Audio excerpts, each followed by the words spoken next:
Hey guys আপোনালোক সকলোকে মোৰ চেনেল ফাৰহানাজ ব্লগলৈ স্বাগতম জনাইছোঁ। আশা কৰিছোঁ আপোনালোক সকলোৱে ভালে আছে, ময়ো ভালে আছোঁ। আৰু মই আজি এটা চিকেন বিৰিয়ানী ৰেচিপি লৈ আহিছোঁ আৰু আপোনালোকৰ লগতো ভাবিলোঁ যে শ্বেয়াৰ কৰি দিওঁ। নাজানো কিয় বা মোৰ আজি ইমান বিৰিয়ানী খাব মন গৈছে, সেইকাৰণে মই মানে চিকেন বনাই আছিলোঁ। সেই চিকেন বনোৱাৰ পৰা মই কেইটুকুৰমান ছাইড কৰি পেলাই থৈ দিছোঁ, বোলো এইখিনিৰে বিৰিয়ানীয়ে বনাই খাম। আৰু বেছি চিকেন নালাগে, মই মানে একদম কম চিকেনেৰে বিৰিয়ানীখিনি বনাম। আৰু মই ৰাইচ কুকাৰতহে বনাম, একদম সহজ পদ্ধতিতে বনাম। সেইকাৰণে ভাবিলোঁ যে আপোনালোকৰ লগতো মই শ্বেয়াৰ কৰি দিওঁ। তেতিয়াহ'লে বলক পাকঘৰলৈ যাওঁ আৰু আপোনালোকৰ লগত ৰেচিপিটোও শ্বেয়াৰ কৰোঁ, বলক। ইয়াতে লৈছোঁ মই চিকেন 6-7 পিচ আৰু নিমখ হালধি সানি এইখিনি তেলত ভালকৈ ফ্ৰাই কৰি লৈছোঁ। আৰু ইয়াতে 3টা পিঁয়াজ মই কাটি লৈছোঁ, 3টা পিঁয়াজ মিহিকৈ মই কাটি লৈছোঁ। আৰু ইপিনে 2টা পিঁয়াজ মই মিহিকৈ কাটি লৈছোঁ। এইখিনি মই তেলত ৰঙচুৱাকৈ ফ্ৰাই কৰি ল'ম, মানে বেৰিষ্টা বনাম এইখিনিৰ। আৰু ইয়াতে মই লৈছোঁ তেজপাত, মই 5টামান কাটি লৈছোঁ আৰু ধুইও লৈছোঁ এইখিনি। এইফালে মই 3 পোৱা জহা চাউল লৈছোঁ, কিছুমানে ভোগ চাউল বুলিও কয়। আৰু এইখিনি মই ধুই লৈছোঁ ভালকৈ, ধুই অকণমান টাইম থৈ দিছোঁ যাতে চাউলৰ পানীখিনি শুকাই যায়। ইয়াতে মই দিছোঁ 1 কাপ ৰিফাইন তেল। আৰু আজি যিহেতু মই ৰাইচ কুকাৰত বনাম বিৰিয়ানীখিনি, সেইকাৰণে ৰাইচ কুকাৰৰ চচপেনটো গেছত বহাই দিছোঁ। কাৰণ ইয়াতে মই মাংস আৰু চাউলখিনি ভালকৈ ফ্ৰাই কৰি ল'ম আৰু পানী দি পেলাইহে মই ৰাইচ কুকাৰত বহাই দিম হ'বলৈ।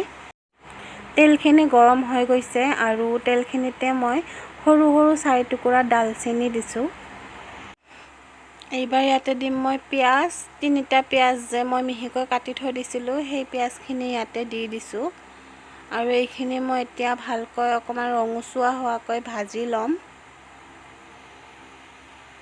পিঁয়াজখিনি ভাজি থকা টাইমত মই ইয়াতে নিমখ দিম। নিমখ আপুনি আপোনালোকৰ সোৱাদ অনুসৰি দিব। আৰু এইখিনি এতিয়া ভালকৈ মিক্স কৰি লৈ পিঁয়াজখিনি ৰঙচুৱা হোৱালৈকে ফ্ৰাই কৰি থাকিম। এতিয়া চাওকচোন পিঁয়াজখিনি অকণমান ৰঙচুৱা হৈছে।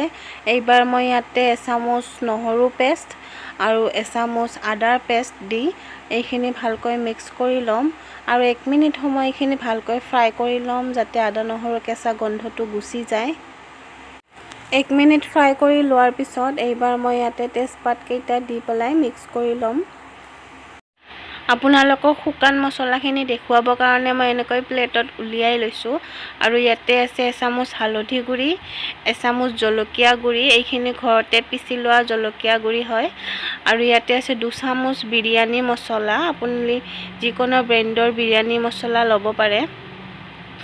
আৰু ইয়াতে আছে জিৰা ধনিয়া গুড়ি 1.5 চামুচ। শুকান মছলাখিনি এইবাৰ মই দি দিম আৰু এইখিনি 10-12 ছেকেণ্ডমান ভালকৈ মই মিক্স কৰি ল'ম যাতে মছলাৰ কেঁচা গোন্ধটোও গুচি যায়।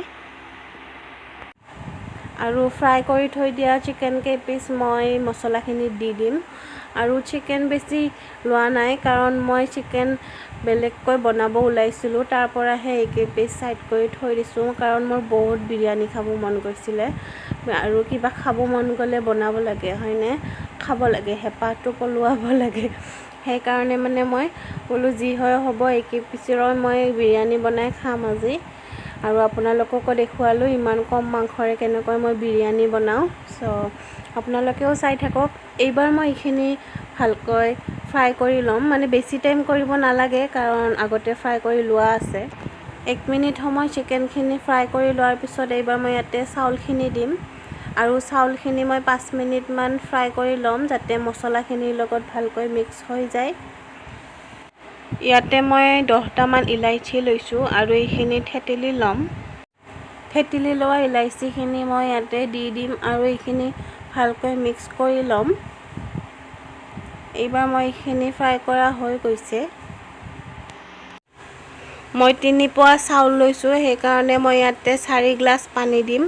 আপোনালোকে যদি 1 কিলো চাউল লয় তেতিয়াহ'লে 5 গ্লাছ পানী দিব। মই এনেকৈ গ্লাছেৰে জুখিয়ে চাউলত পানী দিওঁ। পানীখিনি দিলোঁ মই। এইবাৰ গেছটো মই অফ কৰি দিম আৰু এইটো লৈ গৈ এইবাৰ ৰাইচ কুকাৰত বহাই দিম। ৰাইচ কুকাৰটো অন কৰি দিম।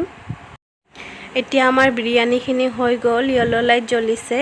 এতিয়া মই চুইচটো অফ কৰি দিম আৰু বিৰিয়ানীখিনি ইমান ধুনীয়া হৈছে চাওকচোন। আপোনালোকক মই এইখিনি পিঁয়াজ ফ্ৰাই কৰা নেদেখুৱালোঁ কাৰণ ভিডিঅ'টো বহুত দীঘল হৈ যায় আৰু পিঁয়াজখিনি ফ্ৰাই কৰি লৈ মই এনেকৈ কাগজখনত থৈ দিছোঁ যাতে তেলখিনি অলপ শুহি লয় আৰু বিৰিয়ানীখিনিৰ ওপৰত মই এনেকৈ দি দিম। আপোনালোকে পুদিনাও দিব পাৰে, কিন্তু মই এনেকৈ পুদিনা ভাল নাপাওঁ গোন্ধটো, সেইকাৰণে মই দিয়া নাই, মই অকল পিঁয়াজে দিছোঁ। এতিয়া চাওকচোন আমাৰ বিৰিয়ানীখিনি ৰেডি হৈ গ'ল।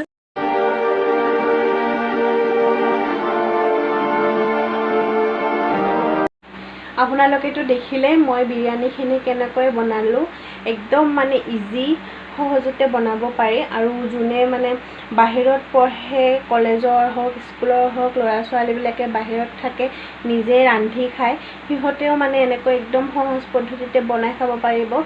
আৰু বাহিৰত থকা ল'ৰা ছোৱালীৰ ৰাইচ কুকাৰ নাথাকিবও পাৰে, সেইকাৰণে ডাইৰেক্ট প্ৰেছাৰ কুকাৰতে মানে মাংস চাউল সেইখিনি ভাজি লৈ পানী দি পেলাই ডাইৰেক্ট চিটি মাৰিলে হৈ গ'ল, একদম ইজি পদ্ধতিত আৰু বহুত টেষ্টিও লাগে খাই।